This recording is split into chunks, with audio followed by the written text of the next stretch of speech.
السلام علیکم ورحمۃ اللہ وبرکاتہ۔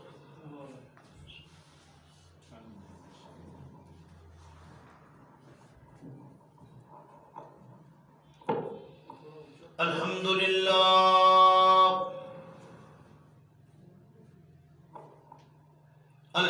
للہ نحمده ونستعینه ونستغفره ونعوذ باللہ من شرور انفسنا ومن سیئات اعمالنا،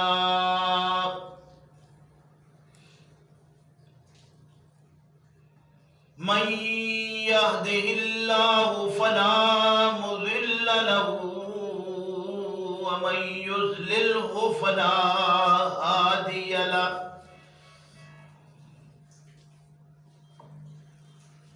ونشهد أن لا إله إلا الله وحده لا شريك له، ونشهد أن محمدا عبده ورسوله، أما بعد فإن خير الحديث كتاب الله، وخير الهدي هدي محمد صلى الله عليه وسلم، وشر الأمور محدثاتها وكل محدثة بدعة وكل بدعة ضلالة وكل ضلالة في النار، فأعوذ بالله من الشيطان الرجيم، بسم الله الرحمن الرحيم، وَلَكُمْ نِصْفُ مَا تَرَكَ أَزْوَاجُكُمْ إِن لَّمْ يَكُن لَّهُنَّ وَلَدٌ، فَإِن كَانَ لَهُنَّ وَلَدٌ فَلَكُمُ الرُّبُعُ مِمَّا تَرَكْنَ مِن بَعْدِ وَصِيَّةٍ يُوصِينَ بِهَا أَوْ دَيْنٍ، وَلَهُنَّ الرُّبُعُ مِمَّا تَرَكْتُمْ إِن لَّمْ يَكُن لَّكُمْ وَلَدٌ، فَإِن كَانَ لَكُمْ وَلَدٌ فَلَهُنَّ الثُّمُنُ مِمَّا تَرَكْتُم مِّن بَعْدِ وَصِيَّةٍ تُوصُونَ بِهَا أَوْ دَيْنٍ، وَإِن كَانَ رَجُلٌ يُورَثُ كَلَالَةً أَوْ امْرَأَةٌ وَلَهُ أَخٌ أَوْ أُخْتٌ فَلِكُلِّ وَاحِدٍ مِّنْهُمَا السُّدُسُ، فَإِن كَانُوا أَكْثَرَ مِنْ ذَلِكَ فَهُمْ شُرَكَاءُ فِي الثُّلُثِ مِنْ بَعْدِ وَصِيَّةٍ يُوصَى بِهَا أَوْ دَيْنٍ غَيْرَ مُضَارٍّ وَصِيَّةً مِّنَ اللَّهِ وَاللَّهُ عَلِيمٌ حَلِيمٌ۔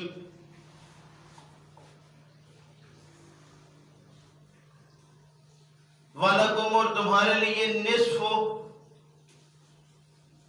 آدھا ہے، مَا تَرَكَ أَزْوَاجُكُمْ جو چھوڑ جائے بیویاں تمہاری، إِن لَّمْ يَكُن لَّهُنَّ وَلَدٌ اگر نہ ہو واسطے ان کی اولاد، فَإِن كَانَ لَهُنَّ وَلَدٌ بس اگر ہو واسطے ان کی اولاد، فَلَكُمُ الرُّبُعُ تو تمہارے لیے چوتھا ہے، مِمَّا تَرَكْنَ اس سے جو چھوڑ جائیں وہ، من بعد وصیت، وصیت کے بعد، یوسینا کہ وصیت کی انہوں نے، بہا ساتھ اس کے، او دین یا قرض، وَلَهُنَّ اور واسطے ان کے عورتوں کے، الربو چوتھا ہے مما ترکتم، اس چیز سے جو تم مت چھوڑو، ان لم یکن لکم ولد، اگر تمہارے لیے کوئی اولاد نہ ہو، فَإِنْ كَانَ لَكُمْ وَلَدٌ، پس اگر تمہارے لیے اولاد ہو، فَلَهُنَّ الثُّمُنُ، تو ان عورتوں کے لیے 8واں حصہ ہے، مما ترکتم، اس چیز سے کہ جو چھوڑا تم نے، من بعد وصیت، وصیت کے بعد، توصون بہا، کہ وصیت کی تم نے ساتھ اس کے، او دین یا قرض، وَإِنْ كَانَ رَجُلٌ، اور اگر ہو آدمی مرد، یورث کلالۃ، جو وراثت چھوڑ کر جانے والا ہے وہ کلالہ، اب امرأۃ، یا کوئی عورت ایسی جانے والی جائے کہ وہ کلالہ ہو، وَلَهُ أَخٌ أَوْ أُخْتٌ، اور اس کے لیے بھائی ہو یا بہن، فَلِكُلِّ وَاحِدٍ، پس واسطے ہر ایک کے ان میں سے السدس، چھٹا حصہ ہے، فَإِنْ كَانُوا أَكْثَرَ مِنْ ذَلِكَ، پس اگر ہوں وہ زیادہ ایک سے ان میں، فَهُمْ شُرَكَاءُ فِي الثُّلُث، تو وہ تیسرے میں برابر شریک ہیں، من بعد وصیت، اس کے بعد کہ وصیت کی انہوں نے، یوصا بہا، ساتھ اس کے کہ وصیت کی گئی، او دین یا قرض، غیر مضار، نہ ضرر دیا جائے، ضرر پہنچایا جائے، دکھ دیا جائے، وصیت من اللہ، یہ لازم ہے اللہ کی طرف سے، واللہ علیم حلیم، اور اللہ جاننے والا بردبار ہے، سبحان ربک رب العزت عما یصفون، وسلام علی المرسلین، والحمد للہ رب العالمین۔ میرے محترم بزرگوں، بھائیوں، آج کے سبق میں جو مسلسل سبق ہمارا جاری ہے سورہ النساء سے، ایک آیا کریمہ آیت نمبر 12 آپ کے سامنے تلاوت کی اور ترجمہ کیا ہے۔ اللہ تبارک و تعالیٰ سے دعا ہے کہ اللہ ہم سب کو اپنی اس کتاب کو صحیح معنوں میں سمجھنے کی توفیق عطا فرمائے، اور سمجھ لینے کے بعد وقت آنے پر ہر شخص ہم میں سے اس بات پر خود تیار ہو کہ جو اللہ کی قرآن سے تفہیمات نہیں ہیں، اللہ کے پیغمبر صلی اللہ علیہ وسلم کے ذریعہ سے جو تعلیمات ہم تک پہنچی ہیں، ہم وقت آنے پر اپنی اپنی جگہ پر بغیر کسی لالچ کے، بغیر کسی اس سوچ کے کہ میرا اس میں کیا ہوگا یا کیا بنے گا یا کیا جائے گا، کوشش کر کے دوسرے کا حق اس تک پہنچائے۔ آیت نمبر 11 میں ایک دو چیزیں رہ گئی تھیں جو آج کے سبق میں بھی ہیں، پہلے ان کو بھی ذرا سمجھ لیجئے۔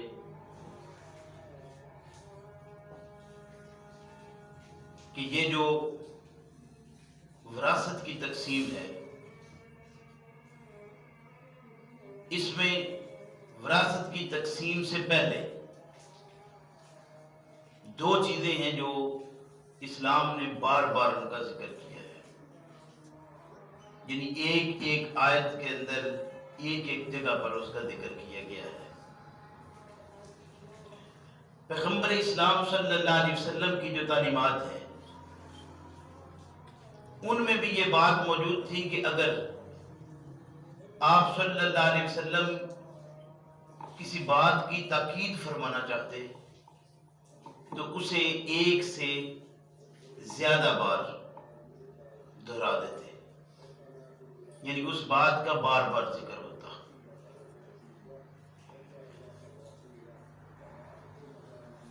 آپ دیکھیے کہ زمانے میں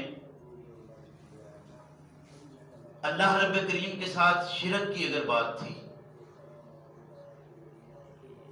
تو آپ ابتدائی زمانہ سے قرآن کریم کا مطالعہ شروع کیجیے، جس نبی کا بھی ذکر اللہ رب کریم نے فرمایا، ہر نبی میں کی تعلیمات میں توحید کی دعوت، شرک سے بچنا۔ آپ سورہ الاعراف پڑھیے تو آپ کو معلوم ہوگا کہ وہاں جو قصص بیان کیے گئے ہیں، گویا تعلیم تھی توحید کی، تو اس کو بار بار اس لیے کہ ساری قومیں اس طرح کی چیزوں کے اندر پھنسی رہیں، ان کا شکار رہیں۔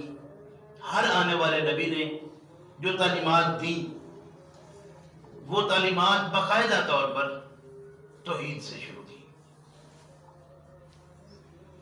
یہ بات اس لیے عرض کر رہا ہوں کہ یہ دو آیات اور ان کے ساتھ آگے جو مضمون آئے گا وراثت کا، جہاں پر بھی وہاں یہ بات بار بار ذکر کی گئی ہے جو عرض کرنا چاہ رہا ہوں۔ اس میں وہ دو چیزیں ہیں، ایک وصیت اور دوسرا قرض، یعنی آدمی جو کچھ بھی چھوڑ کر جائے پہلے اس کی وصیت کو پورا کیا جائے اور اس کا قرض ادا کیا جائے۔ اس کے بعد روایات میں یہاں تک بھی ملتا ہے کہ اللہ کے پیغمبر صلی اللہ علیہ وسلم اپنے ساتھیوں میں سے یہ دیکھتے کہ میرا یہ ساتھی جانتا ہے، سارے معاشرے میں لوگ جانتے ہوتے ہیں کہ یہ میرا ساتھی کیسا ہے، اور وہ لیڈر ہی کیا جس کو پتہ نہ ہو کہ میرے ساتھ جو رہنے والے لوگ ہیں وہ کیسے ہیں۔ تو جن لوگوں کو آپ جانتے ہیں کہ بھئی یہ قرض ان کے ذمہ ہے، تو لواحقین پر لازم کہ اس کا قرض ادا کریں۔ عرض یہ کر رہا تھا کہ روایات میں یہاں تک بھی ملتا ہے اللہ کے پیغمبر صلی اللہ علیہ وسلم جس کے متعلق جانتے ہیں کہ اس کا قرض ادا کرنے والا کوئی نہیں، اس کا قرض خود بھی ادا کیا، اور جنازہ پڑھنے سے پہلے گویا یہ حاکم وقت پر لازم ہوا ایک لحاظ سے کہ وہ اپنی رعایا کا خیال بھی کرے۔ پھر رعایا کے معاملات ہیں ہر آدمی کے اپنے اپنے، اس میں کسی کے ساتھ کوئی زندگی میں ایسا مسئلہ پیش آ جائے تو یہ وہی ڈنڈے والا ہے جس کا بار بار میں عرض کرتا ہوں کہ یہاں کھڑا ہونے والا جس کا حق ہے، یہاں سے جس کا حق ہے اسی کا حق ہے کہ وہ جنازہ بھی پڑھائے گا، اور جب جنازہ پڑھائے تو پہلے دیکھے کہ اس کی صورتحال کیا تھی۔ اگر وہ ریاست اسلامی ہے تو اسلامی ریاست میں یہ لازم آئے گا کہ کوئی شخص بھی مرے تو وہ ایسی حالت ہے جو پتہ ہے کہ بھی اس کے حالات ایسے تھے، معاملات تھے، اس کی ضروریات تھی، نہیں پوری کر سکا زندگی میں، کوئی بات نہیں، انسان ہے۔ اور پھر یہ بات بھی آپ سن لیں کہ ہمارے ہاں جسے قرض کہتے ہیں، عربی میں بھی قرض ہے، قرض کا لفظ عربی میں بھی ہے، یہ کوئی اردو کا یا فارسی کا لفظ نہیں ہے۔ ہمارے ہاں جسے قرض کہتے ہیں وہ دین، عربی میں اس کو کہتے ہیں دین، قرض بھی عربی ہے۔ وہ جو قرض حسنہ ہم کہتے ہیں، قرآن نے جس کا ذکر بھی کیا ہے وَاقْرِضُوا اللَّهَ قَرْضًا حَسَنًا، وہ ایک الگ چیز ہے قرض حسنہ، اور یہ دین قرض الگ ہے۔ ہمارے ہاں چونکہ قرض کا لفظ استعمال کیا جاتا ہے تو ہم یہ سمجھتے ہیں کہ قرض وہ رقم ہوتی ہے جو آپ لے کر پھر اتنے پیسے جو آپ نے واپس کرنے ہیں وہ قرض ہے۔ عربی زبان میں اسے قرض حسنہ کہا گیا ہے. جو قرض آپ یعنی جسے ہم یہ سمجھتے ہیں کہ قرض حسنہ، یہ عام معروف بات ہے کہ قرآن نے قرض حسنہ جسے کہا، ہم کہتے ہیں وہ قرض جو آپ نے لیا اور آپ نے یہ اتنا ہی واپس کرنا ہے. حالانکہ قرض حسنہ وہ مال ہے جو صدقے کی قسموں میں ایک قسم ہے جو اللہ کے لیے دیا جاتا ہے. ہاں اس میں صورت یہ ہے کہ صدقے کی جیسے یہ صورت ہے کہ ہم خود ادا کرتے ہیں.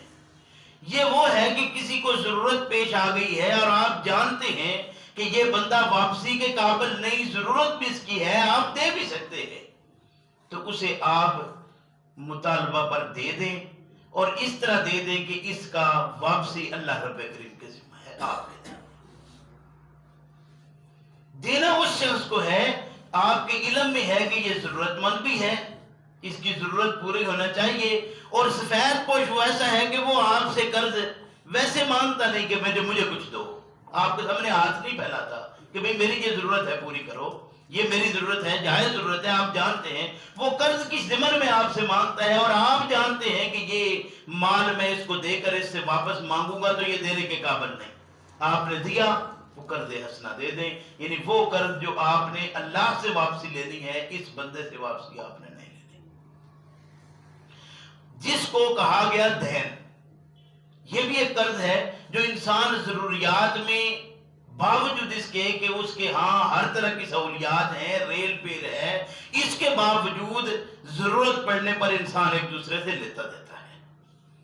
ایک آدمی ہے، اس کا کاروبار بھی اچھا ہے، کام بھی اچھا ہے، لیکن ایسا کوئی مکان اس نے شروع کر دیا ہے، کوئی شادی بیاہ شروع کر دیا ہے، اس میں اخراجات زیادہ ہیں، پتہ ہے کہ بھئی یہ واپس تو کر دے گا، لیکن ابھی اس کی پوزیشن ایسی نہیں ہے کہ یہ وقتی طور پہ خود سے یا کوئی کاروبار کرنا چاہ رہا ہے تو وہ کاروبار کرتا ہے تو آپ کے ساتھ کوئی لین دین کا معاملہ وہ کرنا، عربی میں اس کو کہتے ہیں دین. اس کے لیے مخصوص صورتیں ہیں جو اسلام نے مقرر کی ہوئی ہیں. وہ مخصوص صورتیں کیا ہیں؟ مخصوص صورت اس کی یہ ہے کہ ایک تو اس کا وقت کا تقرر ہوگا کہ واپسی کب ہے، جسے دینن کہتے ہیں. وہ قرض ہے جس میں باقاعدہ طور پر یہ بات طے ہوگی کہ اس لینے والے نے اسے واپس کب کرنا ہے. پھر لینے والا اپنے پاس کوئی گواہ بھی لے کر آئے گا، ان کے ہاں بیچ میں کوئی گواہ آئیں گے، اس کو باقاعدہ تحریر کیا جائے گا، لکھا جائے گا کہ یہ قرض میں آپ کو اتنے وقت کے لیے اتنے گواہوں کے بیچ دے رہا ہوں اور اس کی واپسی کی صورت یہ ہوگی. یہ ساری چیزیں جہاں تحریر ہے اسے عربی زبان میں دین کہا گیا ہے. اور ہمارے ہاں دین لفظ کہیں اور استعمال ہوتا ہے، یعنی احسان کی شکل میں، دین احسان جسے کہتے ہیں. یعنی کچھ الفاظ ایسے ہیں جن کا اوپر نیچے معاملہ ہے. یہ عربی میں دین وہ قرض ہے جو آپ نے دیا ہے مخصوص وقت کے لیے، مخصوص کام کے لیے دیا، اس آدمی کو ہے جس کے ہاں فراوانی ہے، کمزوری نہیں ہے، اس نے نان جمی کے لیے کھانے کے لیے نہیں لیا بلکہ آپ نے کسی مخصوص کام کے لیے لیا ہے جس کا وہ باقاعدہ اظہار کر رہا ہے، آپ کے علم میں ہے، آپ نے اس کام کے لیے اسے دیا ہے، اس کا وقت مقرر کیا ہے، گواہ ہے، تحریر ہے. یعنی یہ ساری چیزیں اس میں موجود ہیں. یہ ہے دین. اللہ رب کریم ارشاد فرماتے ہیں کہ دیکھیں اگر کسی نے کوئی وصیت کی ہے تو اس وصیت کو پورا کیا جائے گا. یہ بات آپ پہلے سن چکے ہیں کہ وصیت کوئی شخص کرتے وقت 1/3 سے زیادہ کی وصیت نہیں کر سکتا. اگر کسی نے تیسرے حصے سے زیادہ کی وصیت کر دی ہے تو وہ وصیت اس کی تیسرے حصے تک رہ کر باقی ختم ہو جائے گی. ابھی ایک روایت ہے، اس طرف بھی چلتے ہیں، جس کو عام زمانے میں بیان کیا جاتا ہے کہ لا وصیت لوارث، وارث کے لیے وصیت نہیں ہے. بڑی عجیب بات ہے کہ وارث کے لیے وصیت نہیں ہے. میں آپ کو ایک بات عرض کروں، کہ ہمارے ہاں معروف ہے کہ قرآن کریم کی کچھ آیات ایسی ہیں جو منسوخ ہو چکی ہیں. ان منسوخ میں 500 تک تو عام ہے، 700 تک بھی ہیں، لیکن بعض لوگوں نے اس کو کم کیا کہ نہیں یہ بھی منسوخ نہیں، یہ بھی منسوخ نہیں، یہ بھی منسوخ نہیں. تو ان میں شاہ ولی اللہ رحمہ اللہ نے 5 آیات جو ہے وہ چھوڑی، یعنی انہوں نے کہا 5 آیات منسوخ ہیں، باقی جتنی تھی ان ساروں کا ایک ایک کر کے توڑ کر دیا گیا. ان 5 آیات میں ایک آیت سورہ البقرہ کی 180 نمبر، یہ جہاں باقی سب نے لی ہے وہاں شاہ ولی اللہ رحمہ اللہ نے بھی لے لی ہے.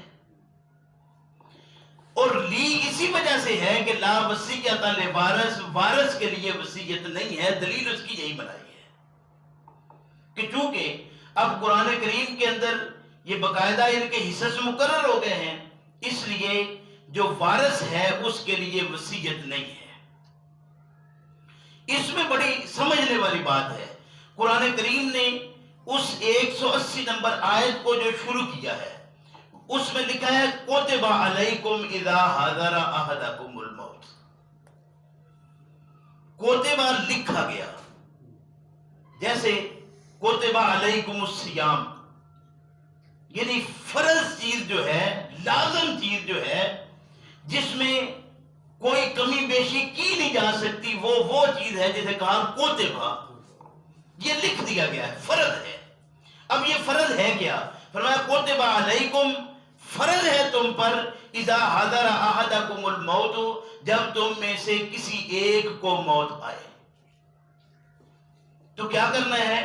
ان تارا کا خیرہ، وہ چھوڑتا ہے کوئی خیر بھلائی کی چیز، کوئی مال، کوئی دولت، کوئی کچھ اس نے چھوڑا ہے، خیر کہا ہے اس کو، جسے ہمارے ہاں عام فہم لوگ کیا کہتے ہیں کہ یار یہ مال اکٹھا بھی کرنا ہے اور کہیں کہ وہ اس کی وقت بھی کوئی نہیں ہے بھی. قرآن نے اس کو خیر کہا ہے، ان طرح کا خیر. اگر کوئی ترکہ چھوڑا ہے، مال چھوڑا ہے، یہ خیر کی چیز ہے، یہ تمہارے آخرت میں کام آنے کی چیز ہے، اس کے ساتھ تم نے دنیا میں بھی اپنی سنوارنا ہے، آخرت بھی اپنی سنوارنا ہے، یہ خیر کی چیز ہے، یہ کوئی بری شے نہیں ہے. ہاں برے طریقے سے اکٹھا کرنا. آپ دیکھیے آپ رزق حلال کھاتے ہیں، بڑے محنت کر کے کما کر لاتے ہیں، آپ کو 1 روٹی کی گنجائش ہے، 2 روٹی کی گنجائش ہے، آپ کو طلب ہے، اچھا کھانا آپ کے سامنے پڑا ہے بھی رزق حلال، شک بھی کوئی نہیں اس میں، آپ وہاں 3 روٹیاں کھا لیں تو وہ تمہارے لیے خیر نہیں رہے گا.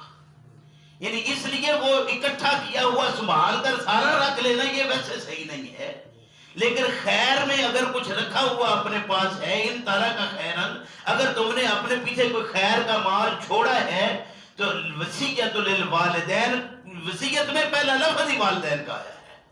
والدین وارث نہیں ہے، وراثت میں ان کا حصہ مقرر نہیں ہے.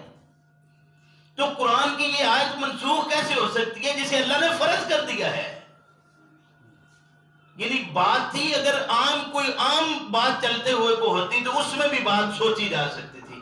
آج کے سبق میں جو آیت نمبر 12 ہے اس میں ایک مضمون اور آئے گا جس میں تھوڑی تفہیم والی بات آئے گی، وہ ہم دوسری جگہ پر جا کر اس کی تفہیم قرآن سے کر لیں گے. یہاں جو اللہ رب کریم نے ارشاد فرمایا کہ ان تارا کا خیرن الوصیۃ للوالدین، والدین کے لیے وصیت، والاقربین، قرابت والوں کے لیے بھی وصیت ہے، اور وراثت میں والدین بھی ہیں اور قرابت والے بھی. اس لیے یہ بات کہ اس میں بندہ ایسی بات اس کو چھوڑ دے کہ بھئی یہ منسوخ ہو گئی ہے، تو کیسے منسوخ ہوئی ہے؟ آخر سوچنے کی بات تو یہ تھی.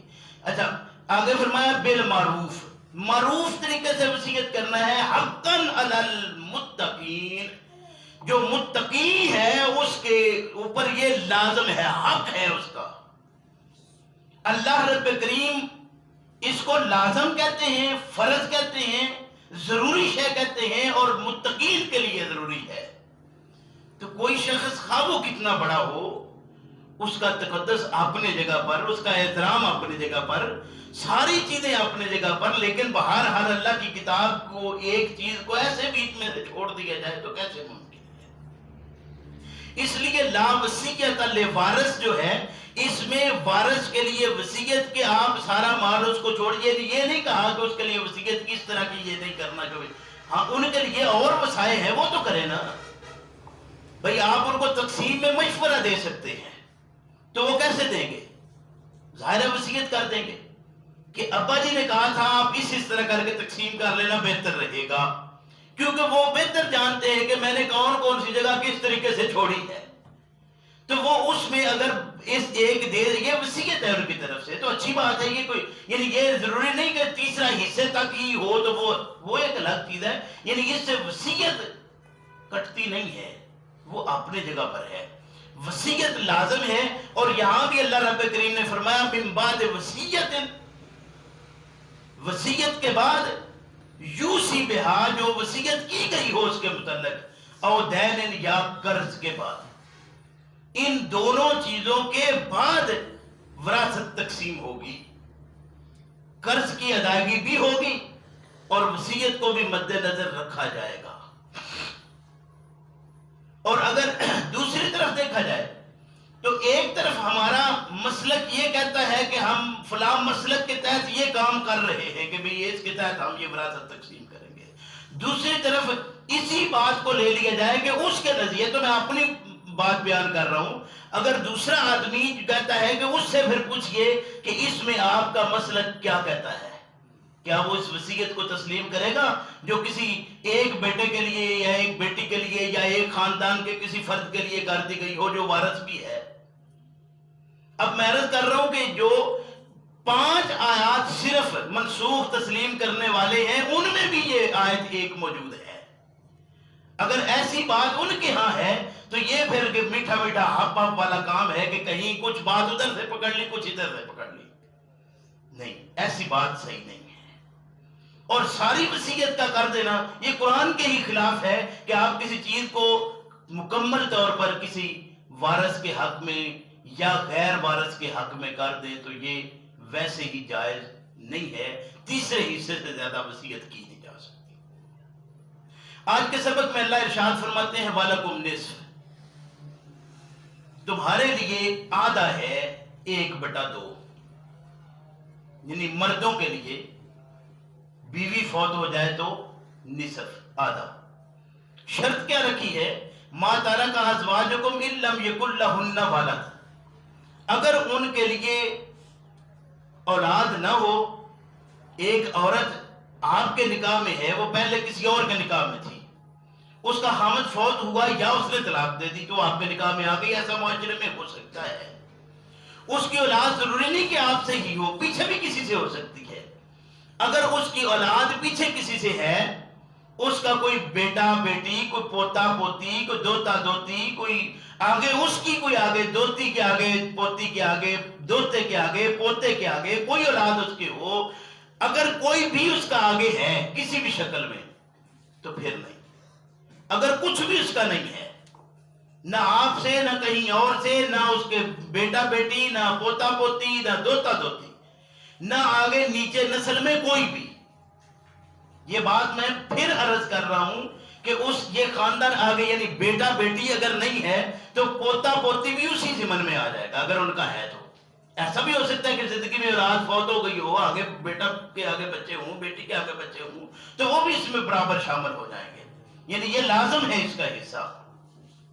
تو فرمایا کہ وَلَكُمْ نِصْفُ مَا تَرَكَ أَزْوَاجُكُمْ إِن لَّمْ يَكُن لَّهُنَّ وَلَدٌ، اگر کسی عورت ایسی فوت ہونے والی ہے کہ اس کے کوئی اولاد آگے ہے ہی نہیں، بیٹا بیٹی، پوتا پوتی، آپ سے، کہیں اور سے، پیچھے کسی سے، تو پھر مرد کو آدھا حصہ ملے گا اور باقی آدھا اس کے خاندان میں تقسیم ہوگا جو اس کی بنے گی سلسلہ.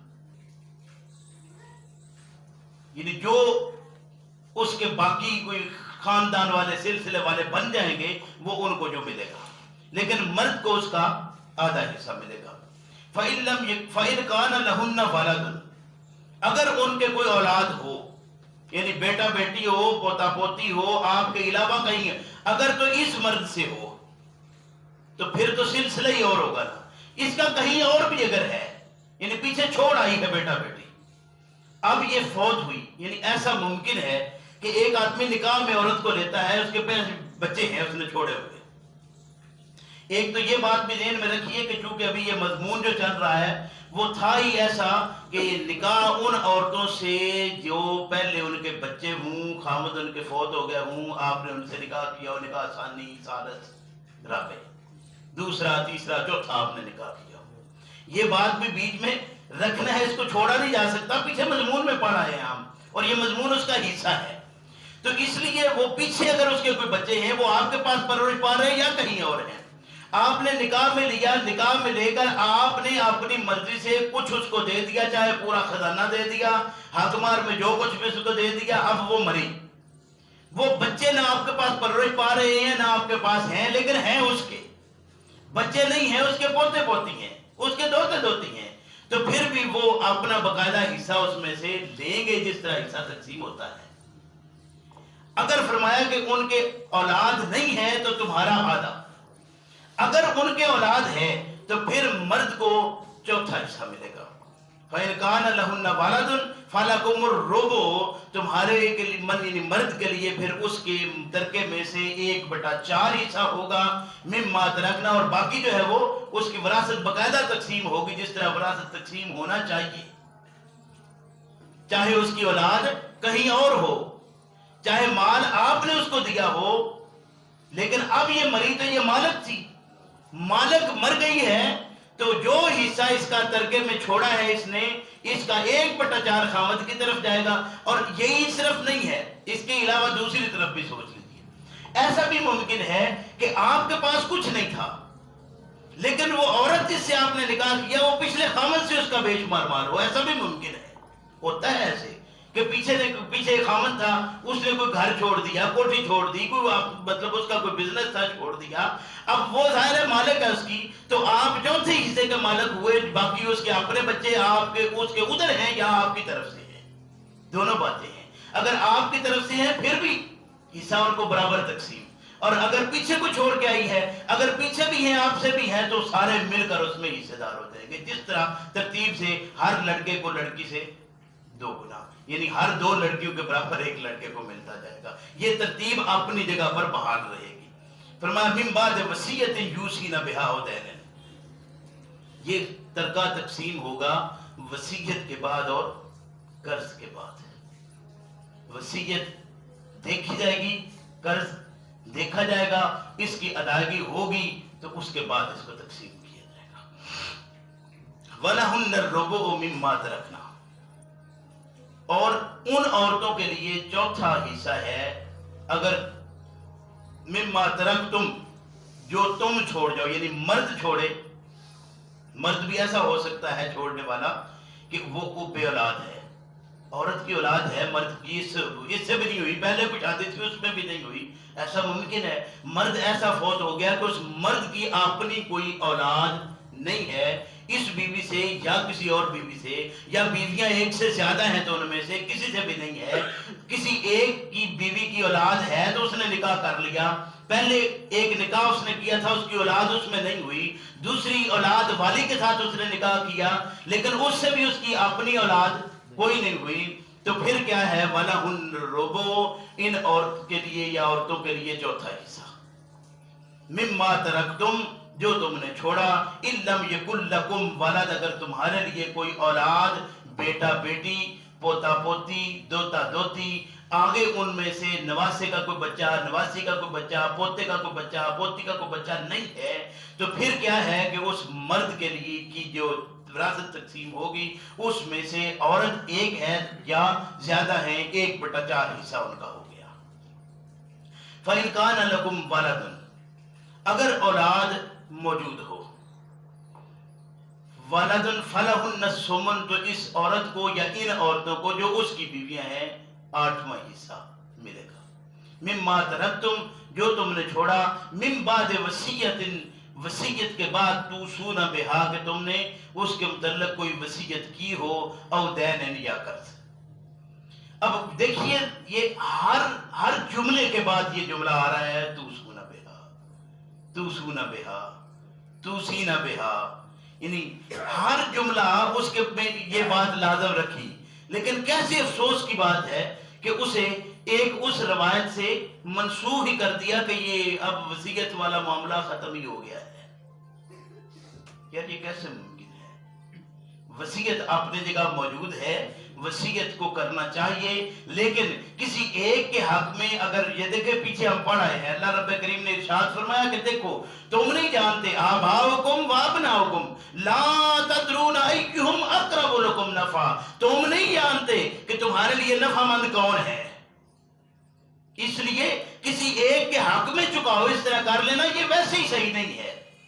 لیکن کیڑا ہے اپنے اندر ہمارے، نکال رہے ہیں ہم قرآن سے، اپنا کیڑا ختم کرنے کو ہم تیار نہیں ہیں. یہ محبت ایسی ہے مال کی کہ وہ لگ ایسی گئی ہے کہ اب اس کو خود تو ہم چھوڑنا چاہ نہیں رہے، لیکن سارا جو سلسلہ ہے اس کو اس کے آ کر چھوڑ دیں گے. فرمایا من بعد وصیت توصون بہا او دین، کہ کوئی وصیت تم نے کی ہو تو اس وصیت کی ادائیگی کے بعد توصون یا او دین، یا تمہارے کوئی قرض ہے تو اس کی ادائیگی کے بعد یہ مال واپس تقسیم ہوگا. وَإِنْ كَانَ رَجُلٌ يُورَثُ كَلَالَةً. اب تیسری چیز اس میں آ گئی، اگر کوئی آدمی کلالہ ہے. کلالہ کیا ہے؟ کلالہ وہ ہے جس کے اوپر باپ، دادا، ماں، دادی کوئی اوپر نہیں ہے، خاندان میں اوپر ان سے بھی کوئی اوپر، پردادا پردادی بھی کوئی ان میں نہیں ہے. اسی طرح آگے اولاد میں کوئی بیٹا بیٹی، پوتا پوتی، دوتا دوتی کوئی آگے بھی نہیں ہے.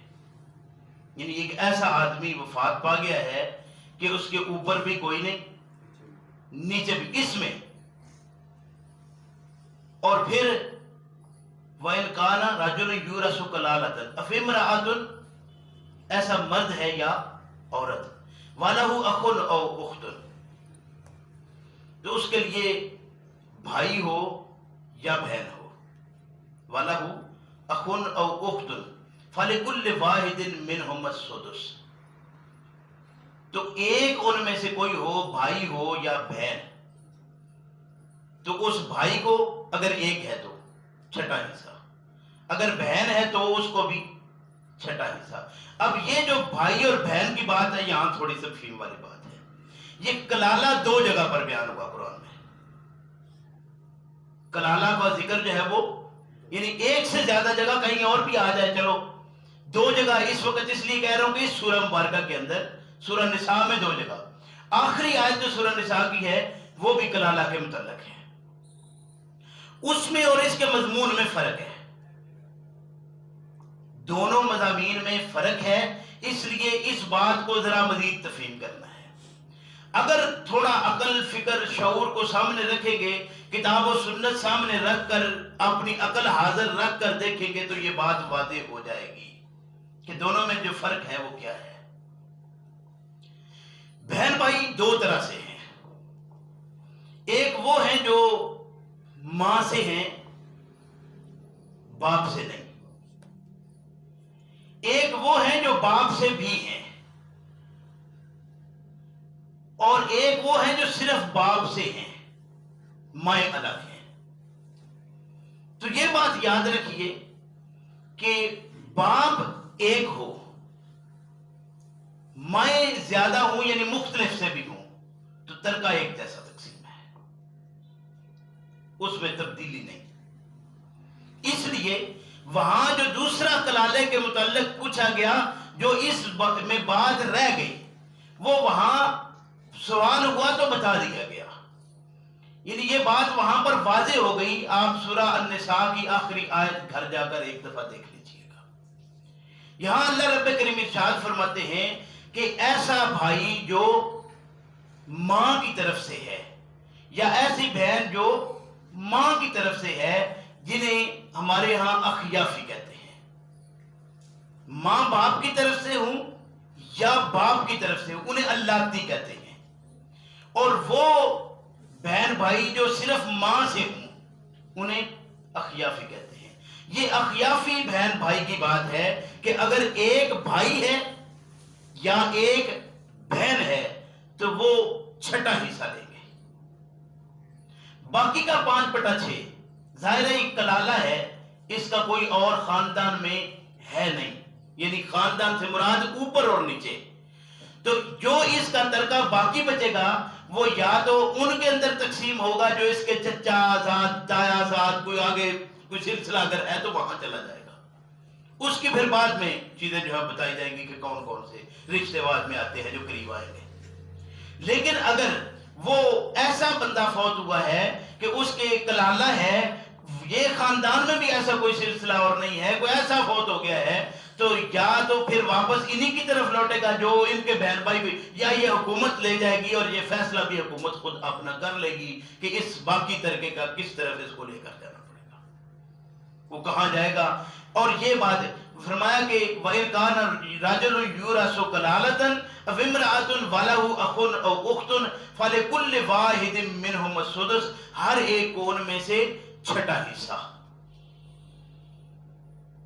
فَإِنْ كَانُوا أَكْثَرَ مِنْ ذَلِكَ, اگر یہ ایک سے زیادہ بھائی ہیں, ایک سے زیادہ بہنیں ہیں, ایک سے زیادہ بھائی بہن ہیں. فَإِنْ كَانُوا أَكْثَرَ مِنْ ذَلِكَ, یعنی اکیلا بھائی بھی نہیں اکیلی بہن بھی نہیں, ایک سے زیادہ ہیں, چاہے بھائی ہیں چاہے بہنیں ہیں چاہے بھائی بہن ہیں, تو ان کے لیے اللہ رب کریم نے ارشاد فرمایا فَهُمْ شُرَكَاءُ فِي الثُّلُثِ, یہ تیسرے حصہ میں شریک ہے سارے.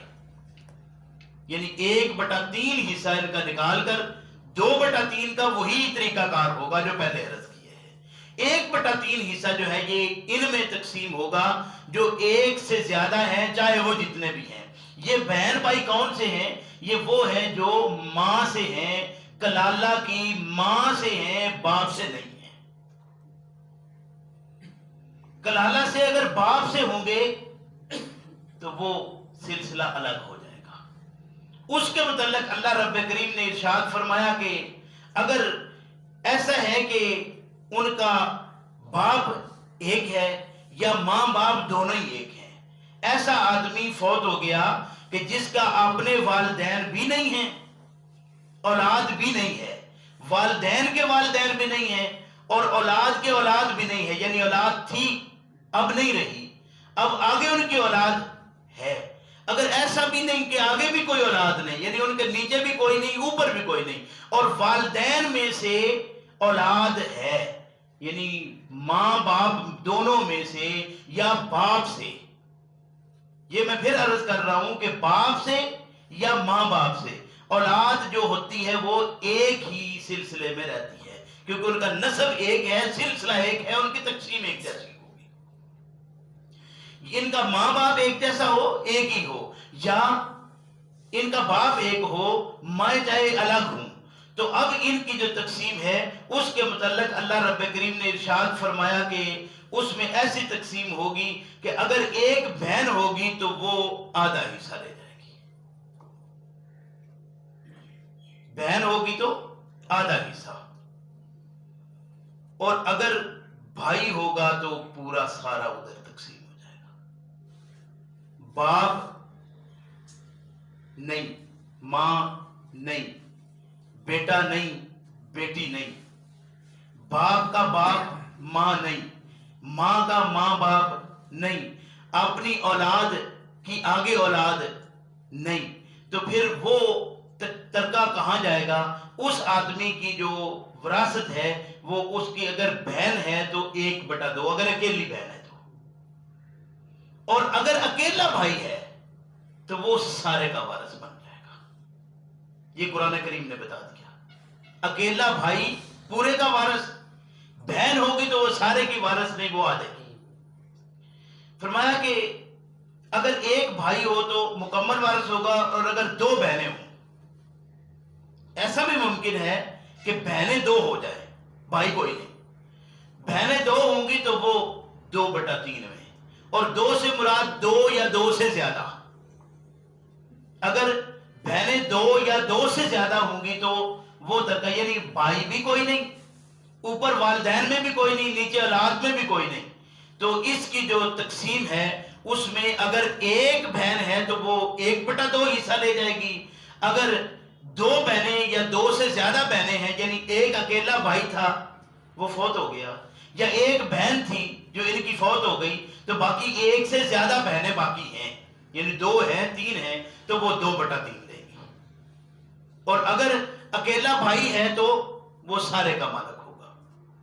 اگر بھائی زیادہ ہیں تو ظاہر ہے سارا برابر ان میں تقسیم ہو جائے گا. اور اگر بھائی بہنیں ہیں، ایسی بھی صورت ہے کہ بھائی بھی ہو اور بہنیں بھی باقی ہوں، لیکن یہ ایسا فوت ہو گیا کہ اس کی اپنی اولاد بھی نہیں، والدین بھی فوت ہو چکے ہیں، اوپر دادا دادی بھی کوئی نہیں، نیچے بھی کوئی نہیں، تو اب اس کی کیا صورت ہوگی؟ فرمایا کہ ایسا جس کے بھائی بہن حقیقی موجود ہیں، یعنی باپ سے موجود ہیں بہن بھائی، تو ایسے بچے جو ماں باپ کی طرف سے یا باپ کی طرف سے حقیقی ہوں، ان کا کوئی بھائی کوئی بہن فوت ہو جائے تو ترکہ اسی طرح تقسیم ہوگا جس طرح باپ کی تقسیم ہے، کہ ہر بھائی کو 2 بہنوں کے برابر حصہ مل جائے گا. یہ میرے خیال میں اب کوئی ایسا سلسلہ اس میں باقی رہا نہیں جو سمجھ نہ آ رہی ہو کہ بچتا کیا ہے اور سلسلہ کیسا ہے. اللہ رب کریم ہمیں سمجھ کی توفیق عطا فرمائے. فرمایا وَإِنْ كَانَ رَجُلٌ يُورَثُ كَلَالَةً أَوْ امْرَأَةٌ وَلَهُ أَخٌ أَوْ أُخْتٌ فَلِكُلِّ وَاحِدٍ مِّنْهُمَا السُّدُسُ فَإِنْ كَانُوا أَكْثَرَ مِنْ ذَلِكَ، اگر ایک سے زیادہ ہوں، ایک ہو تو تیسرا حصہ بھائی ہو یا بہن ماں کی طرف سے، اگر زیادہ ہوں تو یہ کیا کریں گے؟ 1/3 حصہ، یعنی پہلے چھٹا حصہ اور یہ 1/3 حصہ لے جائے گا. اگر ایک سے زیادہ ہوں تو وہ سارے اس میں برابر کے شریک ہوں گے. ماں کی طرف سے بہن بھائی اگر سارے ہوں تو ان میں بھائی کو بہن سے 2 گنا حصہ نہیں ملتا. یعنی یہ بات ایک شاید رہ گئی بیچ میں کہ اگر ماں کی طرف سے بہن بھائی ہوں تو ان میں سے بھائی کو بہن سے 2 گنا یا 2 بہنوں کے برابر ایک بھائی کو نہیں ملے گا. وہ حصہ تقسیم ہوگا تو بہن بھائیوں میں برابر یہ 1/3 میں حصے دار ہوں گے وہ آدمی جو کلالہ مرا ہے. اللہ ہمیں سمجھنے کی توفیق عطا فرمائے. ربنا لا تزغ قلوبنا بعد إذ هديتنا وهب لنا من لدنك رحمة إنك أنت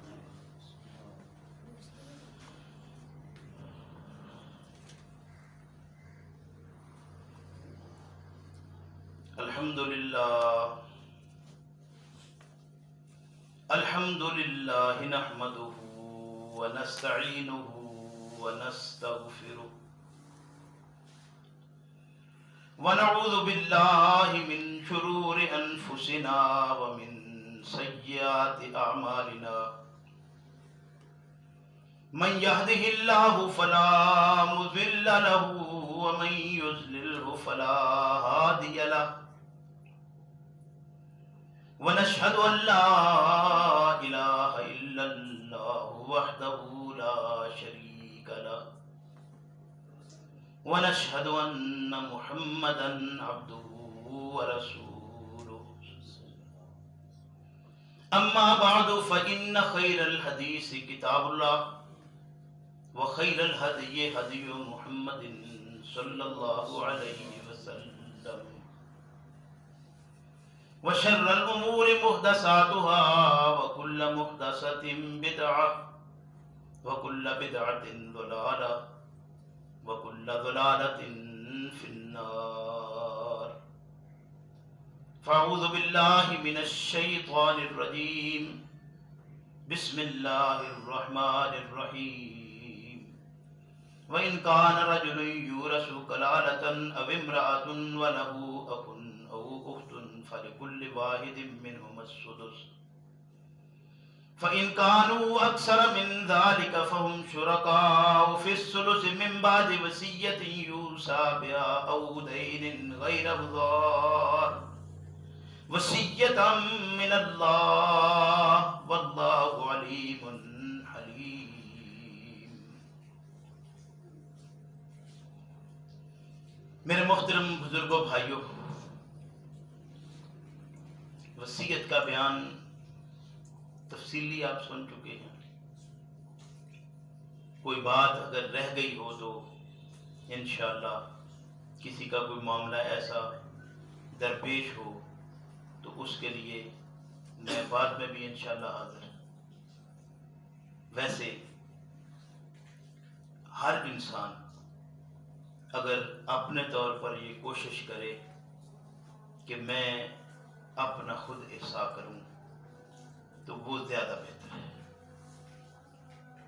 آج کے سبق میں جو بات بتائی جا رہی ہے اس میں یہ ہے کہ اگر کوئی بے اولاد عورت فوت ہو جائے اور خاوند اس کا موجود ہو، عورت کی کوئی اولاد نہیں ہے، خاوند کی چاہے اولاد ہو لیکن عورت کی کوئی اولاد نہیں ہے، تو اس عورت کا جو مال اس نے چھوڑا ہوگا اس میں آدھا اس خاوند کو ملے گا، باقی آدھا اس عورت کے باقی ورثاء میں اپنے خاندان کے لوگوں میں تقسیم ہو جائے گا۔ اسی طرح اگر کوئی مرد ایسا فوت ہو جاتا ہے جو بے اولاد ہے، اولاد اس کی نہیں، چاہے اس کی بیوی کی اولاد ہو لیکن اس کی اپنی اگر اولاد نہیں ہے تو اس مرد کا جو ترکہ اس نے چھوڑا ہے وہ چوتھے حصے کی مالک ہوگی، باقی اس مرد کے جو خاندان کے لوگ ہیں ان میں تقسیم ہو جائے گا۔ اگر ایسی عورت فوت ہوتی ہے جس کے اپنی اولاد ہو تو اس کا خاوند 1/4 کا مالک ہوگا۔ ایسے ہی ایسا مرد اگر فوت ہو جس کے اپنے اولاد ہو، چاہے موجودہ بیوی سے یا پچھلی کسی بیوی سے، تو اس مرنے والے کی اگر اولاد ہے تو عورت کو جو اس کی بیوی ایک یا زیادہ ہیں وہ 1/8 حصہ لے گی یا لیں گی۔ اس میں بھی دونوں جگہوں پر جو وصیت ہے اس کو یا جو قرض ہے اس کو ادائیگی کے بعد باقی جو حصے بچیں گے، یعنی 1/2 بچتا ہے یا 3/4، اسی طرح 3/4 بچتا ہے تو یہ سلسلہ یعنی جس انداز سے بھی باقی بچے گا یہ باقی اس خاندان کے جو لوگ ہیں ان کے اندر چلا جائے گا جو بقایا اس کے بچتے ہیں۔ اور اگر کوئی آدمی ایسا فوت ہو جاتا ہے جس کے والدین میں بھی کوئی نہیں، اولاد میں بھی کوئی نہیں، اور والدین میں اوپر تک اولاد میں نیچے تک، یعنی یہ بیچ میں بلا واسطہ جو اولاد ہے، اولاد کی اولاد ہے اور اس اولاد کی آگے اولاد ہے، تو یہ سارے واسطے کے علاوہ بنے جاتے ہیں، یعنی یہ اسی سلسلے میں آ جائیں گے۔ جتنا قرب آئے گا وہ آگے والے کو ختم کر دے گا، بیچ والا وہ چیز رہ جائے گی۔ تو اس میں یہ اللہ رب کریم نے بتا دیا کہ اگر ایسا آدمی ہے کہ جس کے اوپر نیچے کچھ بھی نہیں ہے، اس کی تقسیم میں اگر اس کے باپ میں سے کوئی اولاد نہیں ہے تو پھر اس کی تقسیم ماں کی طرف کیسے ہوگی؟ اگر ماں کی طرف سے اس کے ایک بھائی یا بہن ہوگا مرنے والے کا یا مرنے والے کی، تو اس میں وہ 1/6 حصہ اس کی طرف جائے گا، باقی دوسرے ورثاء میں جائے گا جو خاندان کے دوسرے میں تقسیم ہو جائے گا۔ ایسے ہی اگر وہ ایک سے زیادہ ہوں تو وہ 1/3 حصے میں سارے برابر کے شریک ہوں گے، ان میں مرد اور عورت کی تخصیص نہیں ہوگی، وہ سارے برابر اس میں شریک ہو کر اس مال کو تقسیم کر لیں گے۔ یہی آج کا سبق تھا۔ اس میں اللہ رب کریم نے ارشاد فرمایا کہ دیکھو اگر کوئی ایسا ہے جو کلالہ مر گیا ہے، وہ عورت ہے یا مرد، اس کی تقسیم میں جو اس کے باپ کی طرف سے بہن بھائی ہیں یا ماں باپ کی طرف سے ہیں یا اس کی ماں کی طرف سے ہیں، جو بھی سلسلہ تقسیم کا ہوگا اس تقسیم سے پہلے یہ بات دیکھنا ہوگی من بعد وصیۃ یوصی بہا او دین۔ اگر کوئی قرض ہے تو اس کی ادائیگی، وصیت ہے تو اس پر عمل ہونے کے بعد غیر مضار، فرمایا کوئی بھی ان میں سے ضرر نہ دیا جائے، دکھ نہ پہنچایا جائے، مصیبت کا شکار نہ کیا جائے کہ تیرے کو لین ہوتا دے۔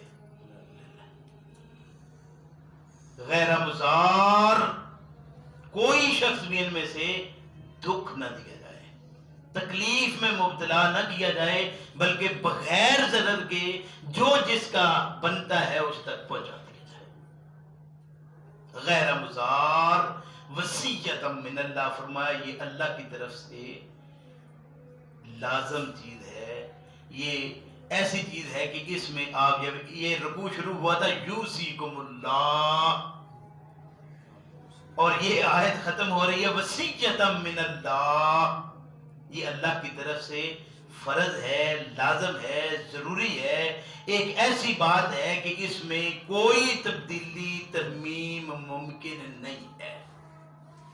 اگر کہیں کوئی ڈنڈی ماری تو ایسا اس کا حساب بھگتنا پڑے گا کہ آپ وہاں چلے جائیں گے، اللہ اپنے وقت پر بلا لے گا، اور جو حصص والے ہیں وہ وقت پر آ جائیں گے۔ پھر اس وقت کیا صورت بنے گی کہ میں ہی اللہ کے کٹہرے میں کھڑا ہوں اور دین والا سلسلہ آ جائے اور میرے پاس کچھ ہو ہی گئی نہیں۔ ظاہر ہے جو ہے وہ سارا ہم دیکھتے ہیں کہ ہم سارے کا سارا ادھر ہی چھوڑ چھاڑ کر وہاں دینے کو رہ کیا جائے گا؟ جو نیک عمل لے کر گئے، اور وہ نیک عمل ایک ایک کر کے اس طرح چڑھ جائے گا۔ روایات میں ایسی باتیں بالکل واضح اور اس طرح کھلی موجود ہیں کہ آپ کا ایک ایک اس طرح کر کے لوگ آئیں گے کہ نیکیاں دیتا نیکیاں دیتا نیکیاں دیتا جا رہا ہے، پھر ابھی لوگ لینے والے باقی ہیں، اور یہ حاجی صاحب، یہ مولوی صاحب، یہ نمازی، یہ پیر جی، یہ حضرت صاحب اس جگہ پر ابھی موجود ہیں، ابھی لینے والے سامنے کھڑے ہیں کہ حضرت جی ہمارا یہ آپ نے رکھ لیا تھا، شیخ جی یہ آپ کے پاس تھا، مولانا صاحب یہ آپ کے ذمہ ہے دینے والا سلسلہ۔ تو اب مولانا صاحب تو فارغ ہو گئے ہیں، فرمایا کہ اب ان کی جو گناہ ہے دوسرے کے وہ اس کے اوپر پھینکتے جاؤ، کوئی صورت بچنے کی نہیں ہوگی۔ اللہ ہم سب کو محفوظ فرمائے اور اپنے معاملات زندگی میں ہی مکمل کر کے جانے کی توفیق دے۔ یہ بات یاد رکھیے کہ وہاں کوئی یہ جتنا کہنے والے سارے دھوکہ کر رہے ہیں، کچھ بھی نہیں ساتھ ہونے والا۔ نیک عمل صرف ہے یا بد عمل ساتھ ہوگا، نیک عمل ساتھ ہے، بد عمل ساتھ ہے، اس کے سوا ساتھ کچھ نہیں، پیچھے سے جانا کچھ نہیں۔ صورتحال جو بھی بنے گی وہ ساری آپ کے سامنے، اللہ مجھے آپ کو سمجھ کی توفیق دے۔ فرمایا واللہ علیم حلیم، اللہ جاننے والا بھی ہے اور حلم والا بھی۔ میرے بھائی یہ ایک ساجد صاحب ہے آپ کے پاس تشریف لائے ہیں گنجا سے، یہ کہتے ہیں کہ گھر میں بچیاں بھی ہیں اور بیمار بھی ہیں، یہ کچھ اپنی اپیل کرتے ہیں، باہر بیٹھ جائیں گے، اگر ان کے ساتھ کچھ آپ کر سکیں تو ان کی طرف سے اپیل ہے۔ ربنا لا تزغ قلوبنا بعد إذ هديتنا وهب لنا